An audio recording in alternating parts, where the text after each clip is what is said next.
Good evening. This is the Dolores County Broadcasting Network. And as usual, it's Monday and another eventful game with the New York Jets. And of course, they played the Jaguars. And as usual, the Jets just can figure out any number of ways to lose a game. Only had 3 interceptions this time, penalties at the wrong time, coaching decisions at the wrong time. And now I find out that they're starting to trade their better players off. At least one's gone now, and there may be 2 more of the better players of the Jets that have already been traded. One's been traded to the New York Giants. Oh, the hated Giants. So the Jets, they're going nowhere. They're hoping to get a bunch of draft picks, and maybe that's the only way they're going to be able to reinvigorate this team. But if you may remember a few years ago, there was the Mark Sanchez infamous butt fumble when he ran into the backside of his own offensive lineman, fumbled the ball, and then the Patriot linebacker picked up the ball and ran for a touchdown. Well, I think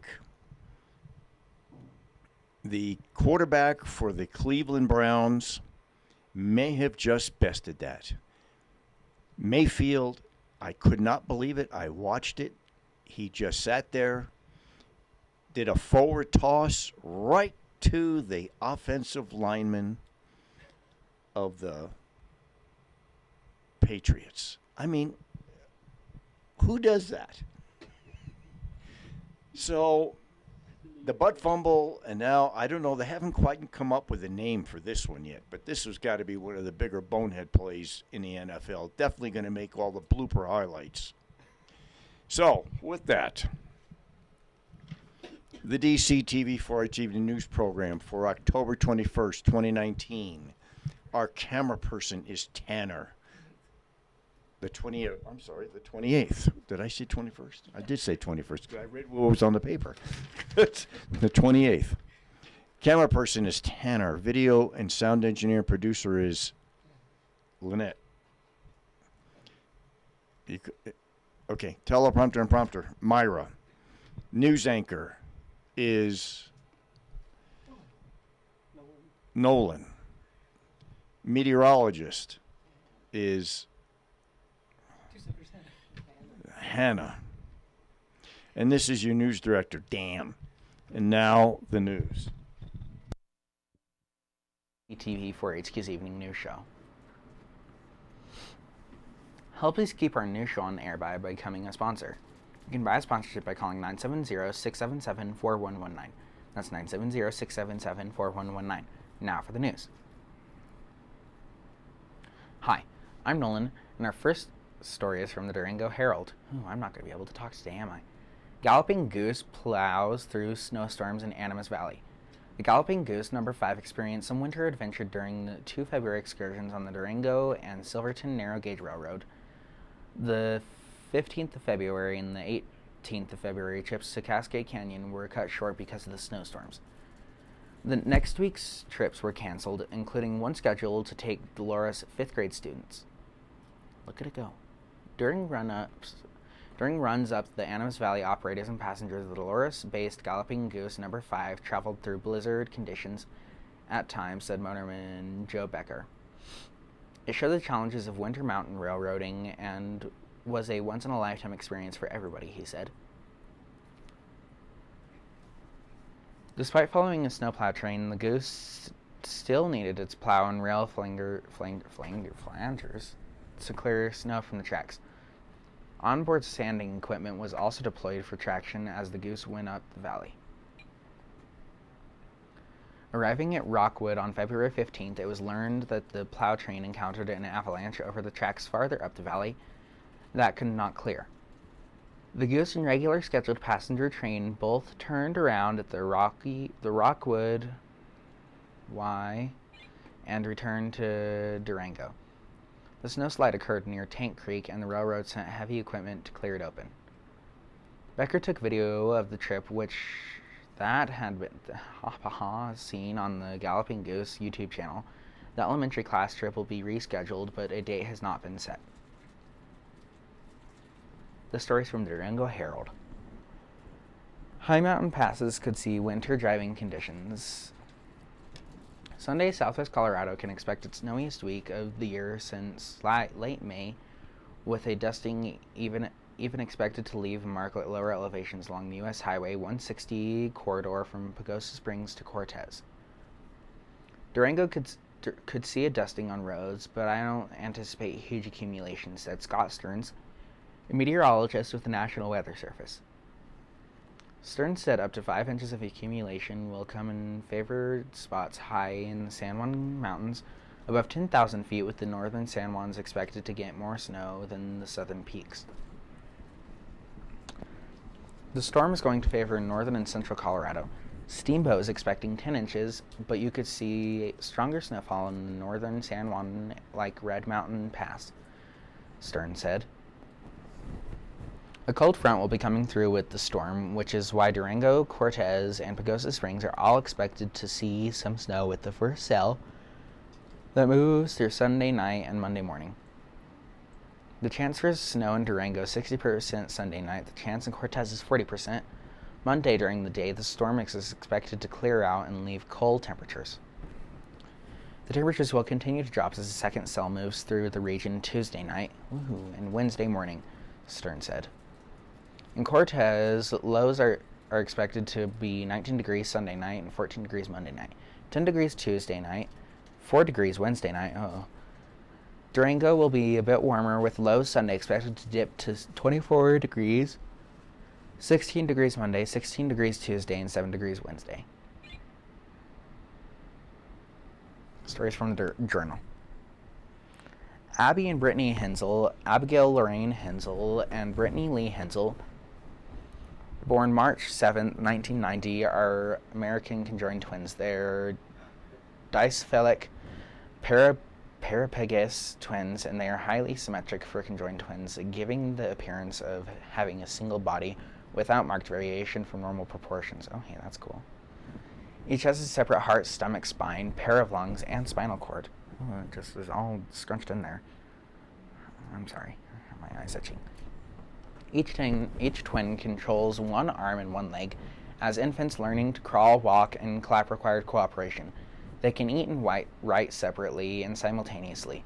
Activities such as running, swimming, hairbrushing, and driving a car require coordinated action. The twins' progress has been covered in the popular media, including Life magazine and the Oprah Winfrey Show. They were interviewed on the Learning Channel in December 26, 2006, discussing their daily lives and future plans. The twins were born in Carver County, Minnesota, to Patty, a registered nurse, and Mike Hensel, a carpenter and landscaper. They have a younger brother and sister. They were raised in New Germany, Minnesota, attended Mayer Lutheran High School in Mayer, and graduated. The twins have a single body with separate heads and necks, a chest that is wider than normal, 2 arms, and 2 legs. At birth, they had a rudimentary arm between the bases of their necks, attached to a shoulder blade on the back, being combined parts of the Abby's left arm and Brittany's right.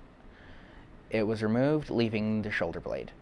Abby's head tilts laterally outward about 5 degrees to the right, while Brittany's tilts laterally about 15 degrees to the left, causing her to appear shorter even when seated. Brittany's leg is in fact nearly 2 inches shorter than Abby's, and Brittany tends to stand and walk on a tiptoe, which has made her calf muscle significantly larger than Abby's. The continued growth of Abby's spine was surgically halted after Brittany prematurely stopped growing.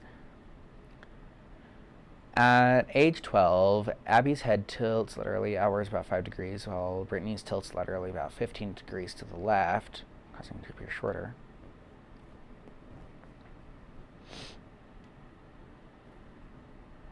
We've read this.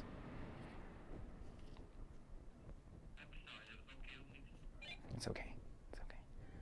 They underwent surgery to let children's specialty healthcare to correct scoliosis and to expand their chest cavity to prevent future difficulties with breathing. Each twin manages one side of their conjoined body, the sense of touch of each restricted to her body half.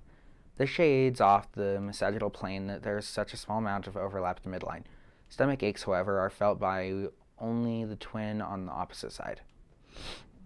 The girls are 29 years old and have outlived most of their conjoined twins, sharing only one body. Let us hope to continue they have good health. The stories from the Journal. Severe drought returns to Colorado's Four Corners. The recent dry spell has pushed southwest Colorado back into severe drought. Not again. Since October 8th, the U.S. Drought Monitor has shown the Four Corners at level D2, or severe drought, the third worst category of the 5 levels. The lack of moisture has been extraordinary, said Jim Andrus, a Cortez-based weather observer for the National Weather Service. July, August, and September were way below normal precipitation levels.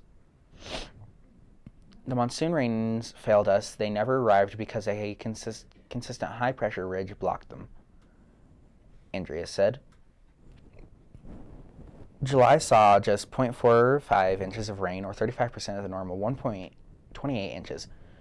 August had 0.57 inches, 39% of the normal 1.48 inches.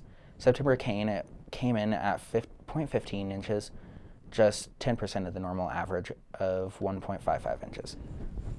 Dust on the horizon, dust clouds billowing up behind trucks on the county roads as a result of no significant rain for weeks. The numbers are a flashback to the 2018 drought triggered by the 40% winter snowpack that brought severe water shortages for farmers and helped ignite large local wildfires. Poor soil moisture this fall is affecting the dryland winter wheat crop, said Gus Westerman of the Loras County Agriculture Extension Office. Oh, he's just right across the hall. The crop is planted in fall, germinates and sprouts, then goes dormant under winter snows before being harvested in spring. But the very little it has come up this fall because of dry soil conditions, Westerman said. During average precipitation years, soil is most moist, 6 to 12 inches below the surface, ideal conditions for winter wheat to sprout before its dormant stage. This year, soil moisture level has basically zeroed out for dryland farmers, he said. Not all is lost, though. If snowfall comes, the soil will be replenished and crops will come up in spring, but potentially with smaller yields. For farmers planting winter wheat now, a higher seed rate is recommended. Weird news from the internet's weird news. Australia's Chris the sheep, the world's wooliest, dies. Well, it's not healthy anyway. An Australian sheep who made headlines in 2015 for the record-breaking weight of his fleece had died, according to the careers of the merino named Chris. The animal, believed to be aged about 10, was found dead on Tuesday morning by his minders, having died of old age, said Kate Luke, co-founder and vice president of the Canberra-based Little Oak Sanctuary, a charity that shelters over 180 farm animals. We are heartbroken at the loss of this sweet, wise, friendly soul. Chris is known as the world record holder for having grown the heaviest fleece on record, the sanctuary said in a Facebook post. He was so much more than this, so very much more, and we will remember him for all that he was, someone, not something. In 2015, Chris the sheep was discovered on the northern outskirts of Australian capital Canberra, struggling to walk under the weight of his wool, which had not been shorn in more than 5 years. The 40.2 kilos of wool removed from Chris in 2015, worth about $413.06 at current prices, made him the unofficial carrier of the world's heaviest fleece, dethroning New Zealand sheep Big Ben, who was found carrying nearly 29 kilograms of wool in 2014. And now for our weather report with Hannah. Our current weather data comes from the DCTV weather station located in the beautiful downtown Duff Creek. The current temperature is 35 degrees. The high for today was 36 degrees. The low was 18 degrees. The barometer is at 30.0 inches and is steady. Humidity is at 41%. Wind is between 1 and 1 miles per hour from the southeast. Gusts have been up to 26 miles per hour. There are 1/100 of an inch of moisture today, measured by the DCTV weather station. Moisture for the month is 1/100 of an inch. Moisture accumulation for the year is 10.24 inches. Now for the weather. Now for the big map here. Weather is sunny starting from Washington, running south east to end in Mexico. New Mexico. A heavy swath of snow is falling from the Dakotas through Nebraska and Kansas, where it turns northeast to end in Michigan. Rain mixed with thunderstorms begins in Texas and goes across the south of the nation to end in Georgia and Florida. A narrow band of mixed precipitation begins in Arizona and crosses New Mexico. All this area from South Illinois going into Louisiana, then continuing to the Atlantic coast and on through Maine is sunny. Now for exclusive DCTV 5-day forecast. Tuesday, mostly cloudy, high 42, low 8. Wednesday, mostly sunny, high 68, low 8. Thursday, sunny, high 38, low 15. Friday, sunny, high 46, low 20. And then Saturday, sunny, high 49, and then low 21. Now for a climate change report, CO2 carbon dioxide is considered a greenhouse gas and is one of the principal causes of climate change. CO2 traps heat in the atmosphere, which causes climate instability. This results in significant variations worldwide of moisture and hot and cool temperatures, but the general climate trend is the planet is slowly warming. Therefore, it is important that we report CO2 weekly change following our CO2 numbers and parts per million. Last week, 408.78. 2 weeks ago, 408.62. Last year, 406.61. 10 years ago, 384.74. 50 years ago, 322.85. Thank you, Dr. Peter Tins, the National Oceanographic Atmospheric Administration, and Michael McGee of the CO2.Earth Network for providing this information.